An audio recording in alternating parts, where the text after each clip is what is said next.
হারানোর বাচ্চা, তুই আমার গায়ে হাত দিলি কেন? তোকে না আমি বলেছি তুই আমার গায়ে হাত দিবি না?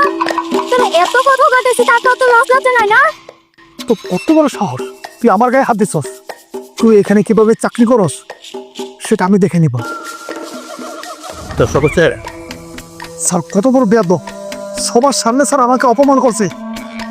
স্যার ওরে আর ওর জামাই রে আজকে দিদিবিতে এখান থেকে বের করতে হবে স্যার। ওয়েল, ভালো করে কাজ করো। হ্যাঁ তুমি ভালো করে করো না, এতে ব্যথা হয়ে গেছে। স্যার বলছি ওর সব জানার গায়ে তো বাতে তুমি হাত কেন ধরছি? তোকে আমি কতবার বলেছি না তুই আমার আশেপাশে ঘুরবি না? এমডি স্যার যে তোকে এতগুলো বকাবকি দিয়েছে, তোর কি লাজ লজ্জা নাই? তারপরে তুই আমার পিছে পিছে ঘুরিস কেন? এত পেটে লুচ্চু বাটে কোথাকার?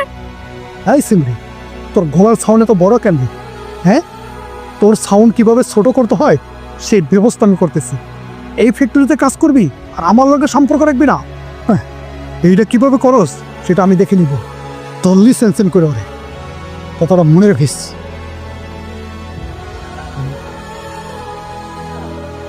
আর কি হয়েছে তোমার? এরকম মোবাইল ফেলাই দিয়েছো, ব্যাগ ফেলাই দিয়েছো, কি হয়েছে? আমি কালকে থেকে আর কাজে যাবো না। কামে যাইতো না কেন?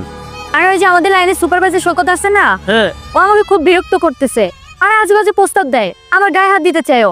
এই সমস্ত লোকের সাথে আমি কাজ করতে পারবো না, আর তুমি আর আমাকে কাজে যেতে বলবা না। আরে শোনাবো, এমনটা কইরো না।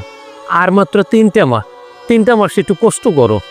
আমগো গ্রামের ঘরের কাজটা শেষ হয়ে যাও, তারপর আর তোমার কাজ করতে হইবে না। তুমি বাসায় থাকবা, আমি কাজ করবো। 3টা মাস একটু কষ্ট করো শোনা। এই হুনো, আমার এগুলা সহ্য হইতেছে না। আচ্ছা ঠিক আছে শোনা, কালকে আমি অফিসে যাইয়া বড় স্যারের লগে কথা বইলা এটার একটা ব্যবস্থা নিব। তুমি কোনো টেনশন করো না। আচ্ছা আচ্ছা ঠিক আছে। স্যার আসসালামু আলাইকুম। হ্যাঁ ওয়ালাইকুম সালাম। স্যার আপনার সাথে আমার কিছু কথা ছিল। কী ব্যাপার, কী সমস্যা বলেন?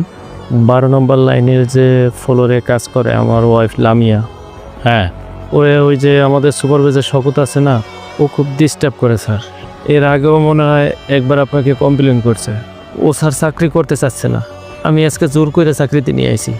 আমরা গরিব মানুষ, গ্রামে ছোট্ট একটা ঘর দিছি স্যার, এখনও কমপ্লিট করতে পারি নাই।